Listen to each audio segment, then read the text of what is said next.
नमस्कार दोस्तों, स्वागत है आपका एक बार फिर से आपके अपने यूट्यूब चैनल एग्ज़ाम व्यू में। तो आज हम डिस्कस करेंगे जो junior scale stenographer post code 773 है। तो इसका एग्ज़ाम कंडक्ट हुआ था आपका 12 दिसंबर 2020 को। तो आज हम इसमें डिस्कस करेंगे, इसमें हिस्ट्री, ज्योग्राफी और पॉलिटी का पार्ट, और जो बाकी आपका Himachal Pradesh GK, current affair, Hindi, English, वो हम करेंगे नेक्स्ट पार्ट में। तो चलिए शुरू करते हैं।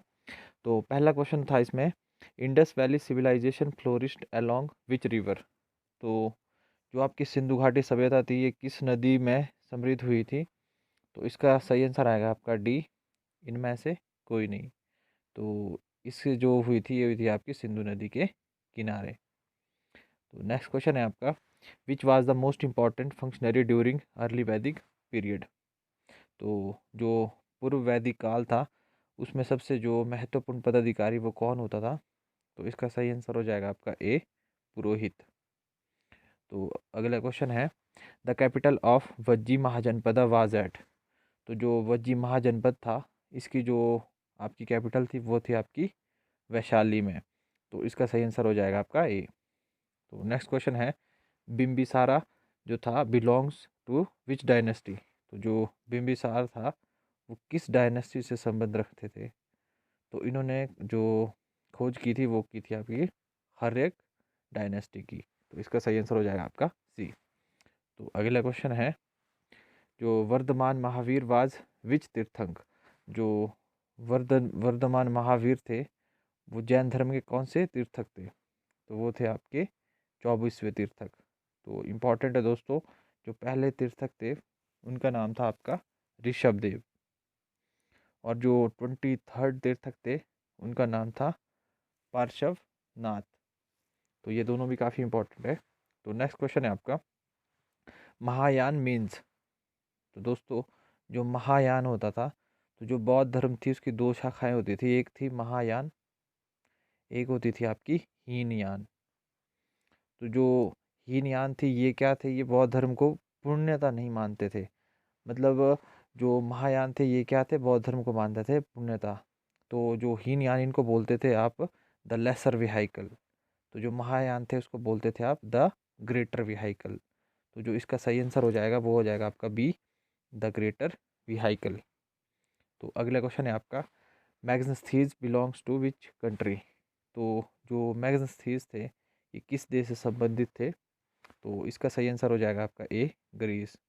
तो दोस्तों, मैग्नेस्थीज ने एक काफ़ी इम्पोर्टेंट बुक लिखी थी, तो उस बुक का नाम था आपका इंडिका। तो अगला क्वेश्चन है आपका, second battle of Tarain took place in. तो जो सेकंड बैटल ऑफ तराइन थी, वो कब हुई थी? वो हुई थी आपकी 1192 एडी में। तो दोस्तों, जो पहली बैटल हुई थी वो हुई थी आपकी 1191 में।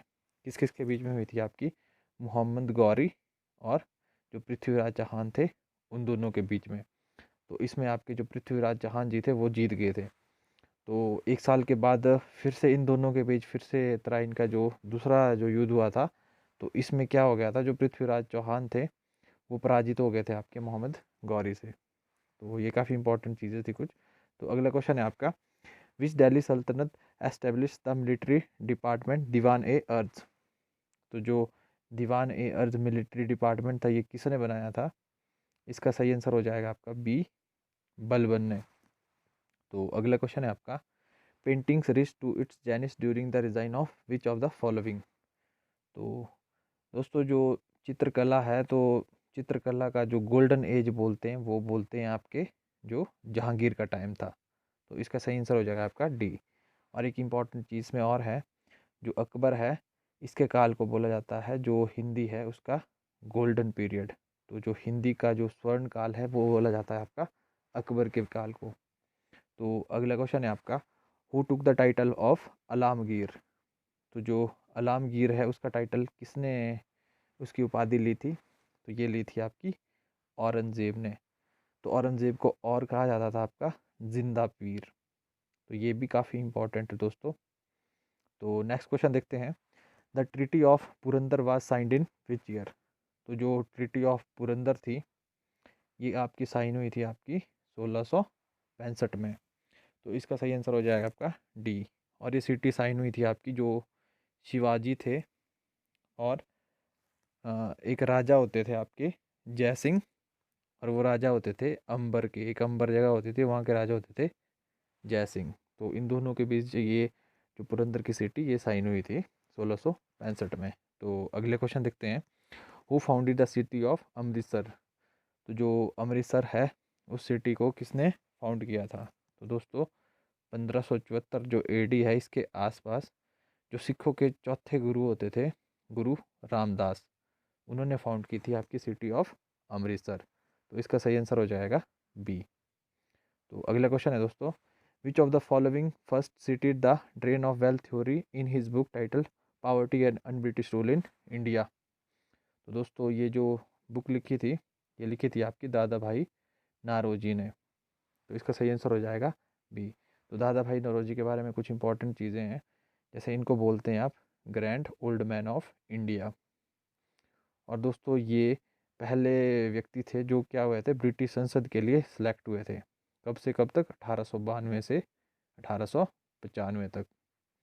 और ये फर्स्ट पर्सन थे जिन्होंने जो नेशनल इनकम है उसका एस्टिमेट किया था फर्स्ट टाइम।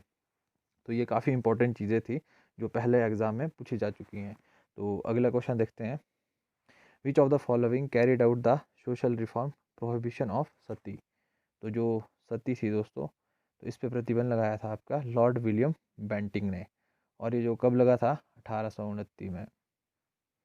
तो नेक्स्ट क्वेश्चन है आपका, हु फाउंडेड आर्य समाज। तो दोस्तों जो आर्य समाज है वो फाउंड हुआ था आपका 1875 में, और किसने फाउंड किया था आपका, ये किया था दयानंद सरस्वती ने।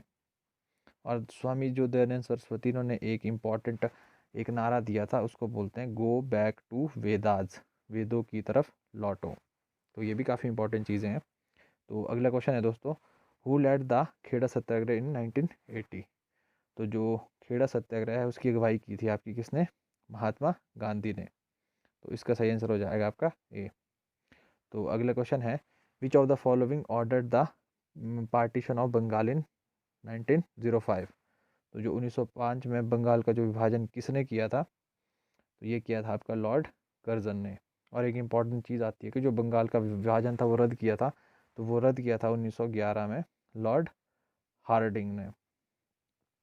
तो अगला क्वेश्चन है दोस्तों, in which session Indian National Congress passed a resolution of Purna Swaraj.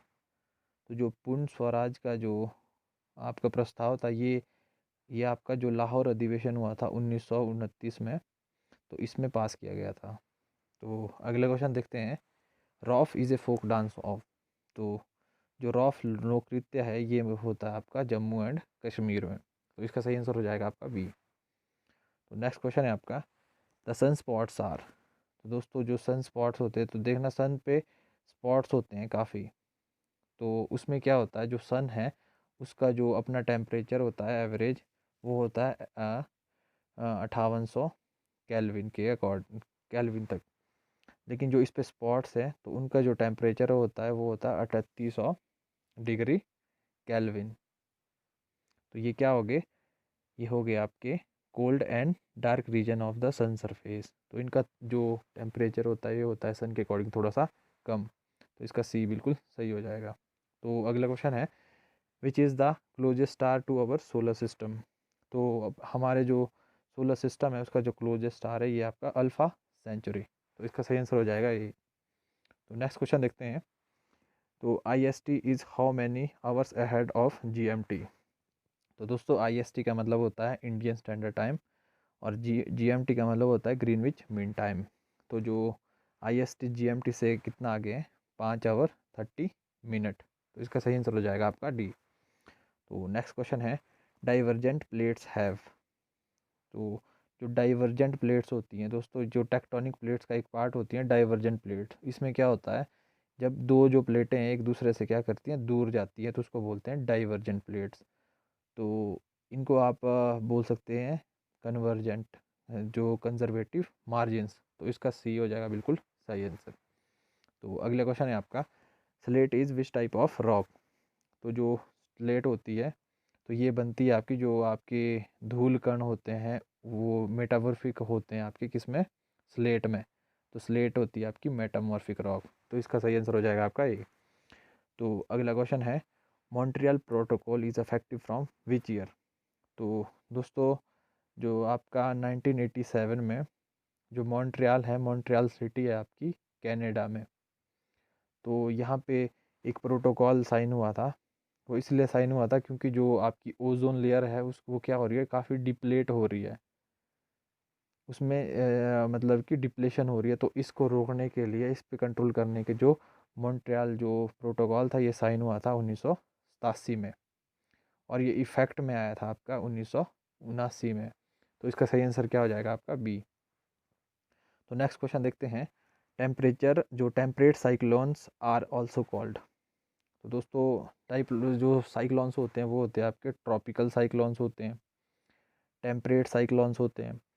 तो ट्रॉपिकल साइक्लोन्स होंगे जो आपके ट्रॉपिक रीजन में चलेंगे, जो क्या होता है 0 डिग्री से आपका 30 डिग्री, तो इस एरिया को बोलते हैं ट्रॉपिकल जो एरिया होता है। तो इसमें चलते हैं ट्रॉपिकल साइक्लोन्स।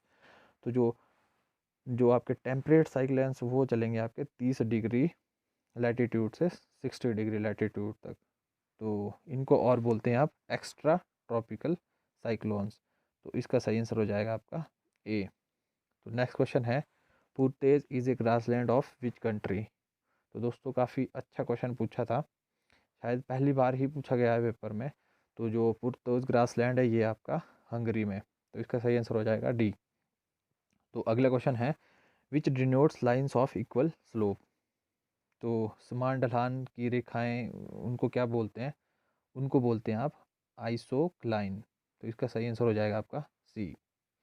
तो अगला क्वेश्चन है, which of the following is a cold ocean current.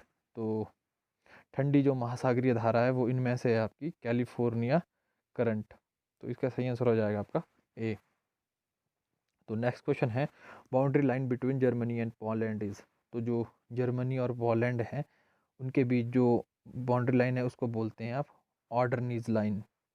और दोस्तों एक इम्पॉर्टेंट चीज़ है, जो हिडनबर्ग लाइन है ये आपकी जर्मनी और फ्रांस के बीच में, तो ये भी काफ़ी इंपॉर्टेंट है। तो चलिए नेक्स्ट क्वेश्चन देखते हैं।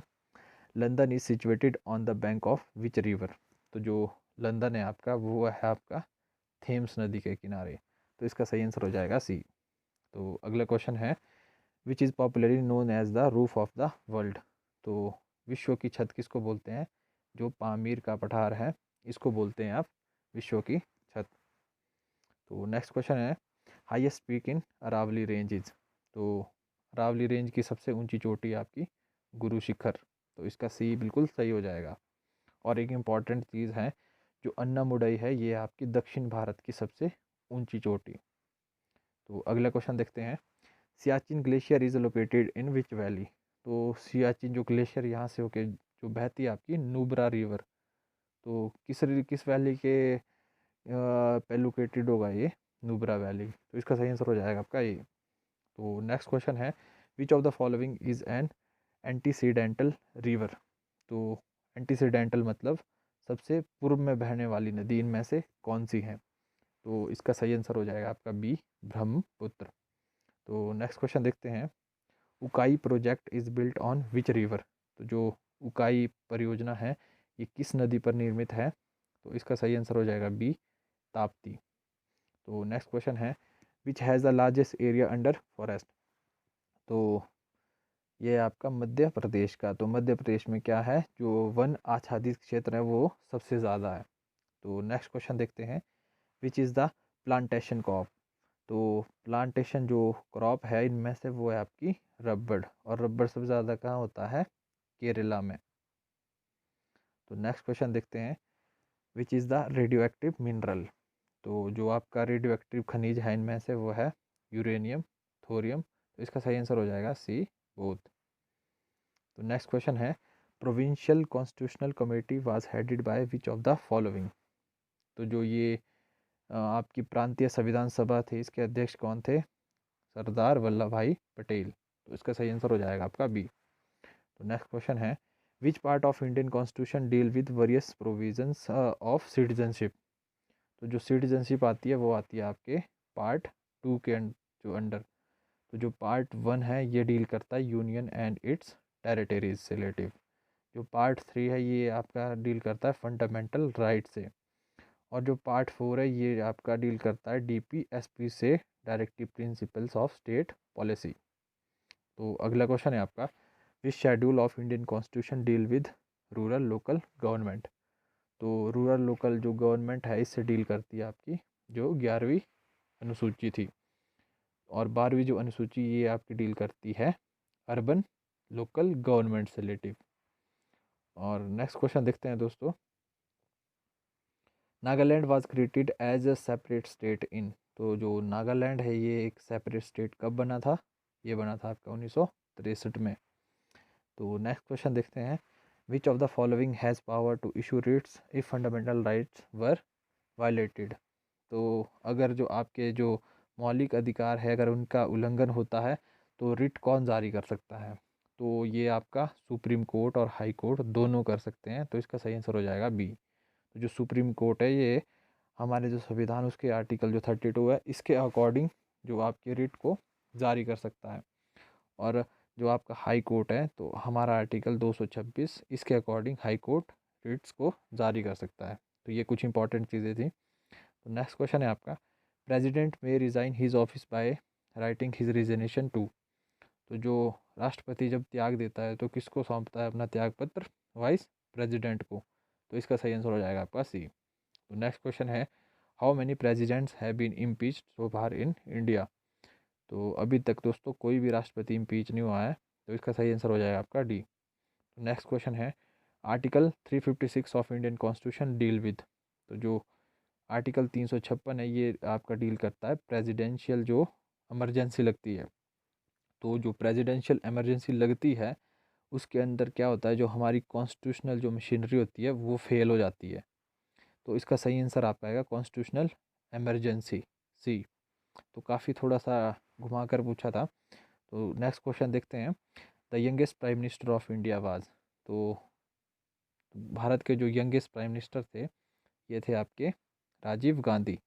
ये बने थे 40 साल की एज में। तो नेक्स्ट क्वेश्चन है, the term of office A member of Rajya Sabha is.